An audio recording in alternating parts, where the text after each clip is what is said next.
আসসালামু আলাইকুম ওরহমতুল্লাহি ওবরাকাতুহ। বিসমিল্লাহি ওয়াসসালাতু ওয়াসসালামু আলা রাসূলিল্লাহ ওয়া বা'দ। সূরাতুল ফাতিহা পবিত্র কুরআনুল কারীমের সর্বপ্রথম এবং সর্বশ্রেষ্ঠ সূরা। এই সূরার মাঝে আল্লাহ সুবহানাহু ওয়া তাআলা পবিত্র কুরআনুল কারীমের জিষ্ট বক্তব্য তুলে ধরেছেন। সূরাতুল ফাতিহা যদি কোনো ব্যক্তি বুঝে, সে পুরো কোরআন বুঝে ফেলবে।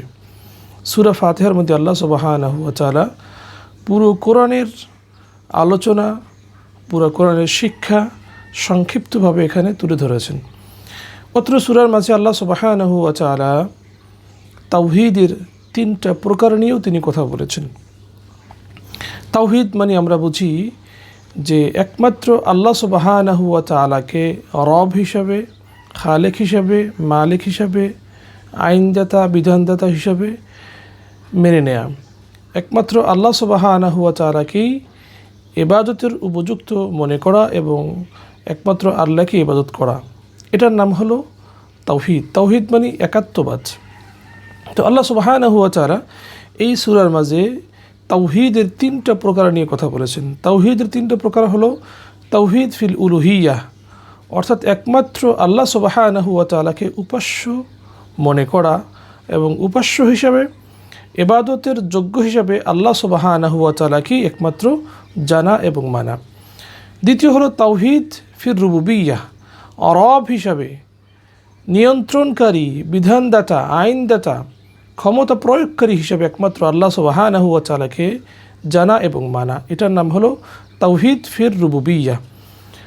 তৃতীয় নম্বর হলো তাওহীদ ফিল আসমাই ওয়াস সিফাত, অর্থাৎ আল্লাহ সুবহানাহু ওয়া তাআলার গুণাবলী এবং তার বৈশিষ্ট্য হিসাবে একমাত্র তিনি অনন্য, তিনি একক, তার মতন গুণাবলী সম্পন্ন কেউ নেই, বরং তিনি সকল আসমা এবং সিফাতের স্রষ্টা এবং সকল গুণাবলীর তিনি মালিক এবং তিনি অধিকারী।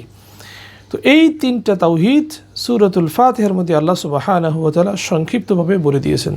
যেমন প্রথম হলো তাওহীদ ফিল রুবুবিয়্যাহ, আর রহমানির রহিম, মালিক ইয়াউমিদ্দিন। এর আগে এইগুলি হলো তাওহীদ ফিল আসমাই ওয়াস সিফাত। আর রহমান আল্লাহর গুণ, মালিক ইয়াউমিদ্দিন এটাও একটি আল্লাহর গুণবাচক নাম। এগুলি হলো তাওহীদ ফিল আসমাই ওয়াস সিফাত। এবং প্রথম নাম্বার আয়াত আলহামদুলিল্লাহি রাব্বিল আলামিন, এই আয়াতের মাঝে আল্লাহ সুবহানাহু ওয়া তাআলা দুটো তাওহীদের প্রকার উল্লেখ করেছেন। প্রথম হলো তাওহীদ ফিল আসমাই ওয়াস সিফাত, যে আল্লাহ সুবহানাহু ওয়া তাআলা তিনি সকল প্রশংসার মালিক, তিনি সকল গুণের অধিকারী, প্রশংসা গুণ সবই তার, আলহামদুলিল্লাহ। এই প্রথম আয়াতের দ্বিতীয় অংশে আল্লাহ সুবহানাহু ওয়া তাআলা তাওহীদ ফির রুবুবিয়্যাহ, অর্থাৎ রব হিসাবে, বিধানদাতা, আইনদাতা, ক্ষমতা প্রয়োগকারী, সকল ক্ষমতার মালিক হিসাবে আল্লাহ সুবহানাহু ওয়া তাআলাই তিনি অনন্য, তিনি একক। এটা প্রথম আয়াতের দ্বিতীয় অংশে আল্লাহ পাক বলেছেন আর রব্বিল আলামিন, যে সমস্ত প্রশংসা আল্লাহর, তিনি হলেন সমগ্র জগতের রব। আল্লাহ ছাড়া যা কিছু আছে এগুলি হলো জগৎ। এই সকল জগতের রব, প্রভু, আইনদাতা, বিধানদাতা, নিয়ন্ত্রণকারী, ক্ষমতা প্রয়োগকারী সব কিছুই আল্লাহ সুবহানাহু ওয়া তাআলা। এরপরে তাওহীদ ফিল উলুহিয়াহ, ইবাদত পাওয়ার একমাত্র যোগ্য আল্লাহ সুবহানাহু ওয়া তাআলা, তিনি একমাত্র আমাদের মাবুদ, তিনি একমাত্র উপাস্য, ইবাদত একমাত্র তারই করতে হবে। এটা হলো তাওহীদ ফিল উলুহিয়া, যে আল্লাহ ছাড়া কোনো মাবুদ নাই আমরা যে বলে থাকি লা ইলাহা ইল্লাল্লাহের অর্থে। এটা সূরাতুল ফাতিহার ৪র্থ নম্বর আয়াতে আল্লাহ সুবহানাহু ওয়া তাআলা বলে দিয়েছেন যে ইয়্যাকা না'বুদু ওয়া ইয়্যাকা নাস্তাঈন, একমাত্র শুধুমাত্র কেবলমাত্র আল্লাহ, আমরা আপনারই ইবাদত করছি আর আপনার কাছেই সাহায্য প্রার্থনা করছি। তো এই আয়াতের মাঝে আমরা লা ইলাহা ইল্লাল্লাহ এর যে অর্থ সেখানে আমরা খুঁজে পাই। অর্থ হলো তাওহীদ ফিল উলুহিয়া, একমাত্র ইবাদত পাওয়ার যোগ্য আল্লাহ সুবহানাহু ওয়া তাআলা। বেসিক্যালি লা ইলাহা ইল্লাল্লাহর মধ্যে কিন্তু এই তিনটা তাওহীদের অর্থই আছে, অথচ আমরা একটার অর্থ করে থাকি যে আল্লাহ ছাড়া কোনো মাবুদ নাই, তাওহীদ ফিল উলুহিয়ার অর্থ করে থাকি, কিন্তু আর বাকি দুইটা তাওহীদের অর্থ আমরা করি না।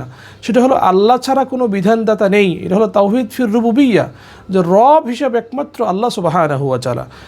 পৃথিবীতে আল্লাহর জমিনে একমাত্র আল্লাহর শাসন, আল্লাহর আইন, আল্লাহর বিধান চলবে, এটাই হলো তাওহীদ ফির রুবুবিয়্যা, রব হিসাবে, বিধানদাতা হিসাবে, আইনদাতা হিসাবে, ক্ষমতা প্রয়োগকারী হিসাবে একমাত্র আল্লাহ সুবহানাহু ওয়া তাআলা, তিনি ছাড়া কেউ ক্ষমতা প্রয়োগ করে নেই। এটা হলো তাওহীদ ফির রুবুবিয়্যা। এটা কিন্তু লা ইলাহা ইল্লাল্লাহর একটি অর্থ। অনুরূপভাবে আল্লাহ সুবহানাহু ওয়া তাআলার মতন সমকক্ষ, তার মতন গুণাবলী সম্পন্ন কেউ নেই, এটাও কিন্তু তাওহীদ ফিল আসমাই ওয়াস সিফাত, এটাও লা ইলাহা ইল্লাল্লাহর মধ্যেও আছে। তো পবিত্র কোরআনুল কারীমের এই শিক্ষা যেন আমরা গ্রহণ করি এবং পবিত্র কোরআনুল কারীমের সূরাতুল ফাতিহার এই তাওহীদের শিক্ষা আমরা যেন লালন করি। আমাদেরকে অবশ্যই এটা ধ্যান এবং খেয়ালে রাখতে হবে। আমাদেরকে বুঝতে হবে যে আল্লাহ সুবহানাহু ওয়া তাআলা ছাড়া উপাস্য কেউ নেই, মাবুদ কেউ নেই, সে আল্লাহ ছাড়া বিধানদাতাও কেউ নেই। আল্লাহ পাক আমাদেরকে সঠিক বুঝ দান করুক। আসসালামু আলাইকুম ওয়া রাহমাতুল্লাহ।